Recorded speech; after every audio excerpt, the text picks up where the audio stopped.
your houseplants, check out my Patreon below. Today we have a plant spotlight for purple velvet plant.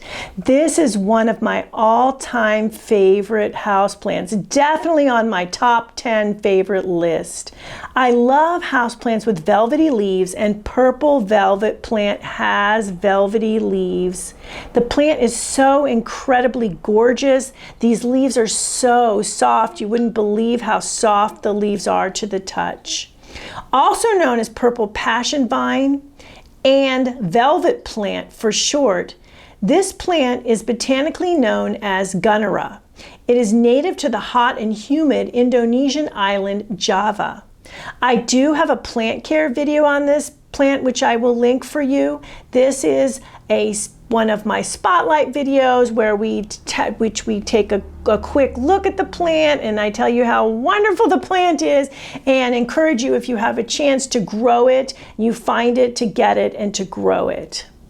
So though it appears that these serrated leaves are purple, it turns out that they are actually green, but are covered with a velvety soft purple fuzz that gives the plant its purple color and the velvety softness, which is really interesting because when you look at this, they so look like they're purple and green. But it's actually the leaf that's green, and then you've got the purple fuzz on top. There is a variegated variety that has a cream, purple, and green in the foliage, which isn't this one, but I find this purple one much prettier, to be honest with you. Purple velvet plant is a trailing vining plant that in its native habitat will eventually grow 2 feet tall and spread to 4 feet wide. In the indoor garden, though, the plant generally doesn't get quite that big. It is ideal as a hanging basket plant or cascading from high locations to the top of a bookshelf. Or you can train the plant up a small trellis. When the plant is young, it tends to start out upright and then eventually trails. Now you'll see with this plant, it's starting to trail as some of the stems get longer. You can pinch them back. I do talk about that in my video as well if you want it shorter in my care video. These plants are generally not long-lived plants, but they are easy to propagate. They usually live 3 to 5 years. You will know the plant is old when it creates a lilac bloom that then creates an orange flower. Though the flower is pretty, it's best to cut it off before it ever opens because it smells pretty bad. And that's something you usually don't want in your indoor garden.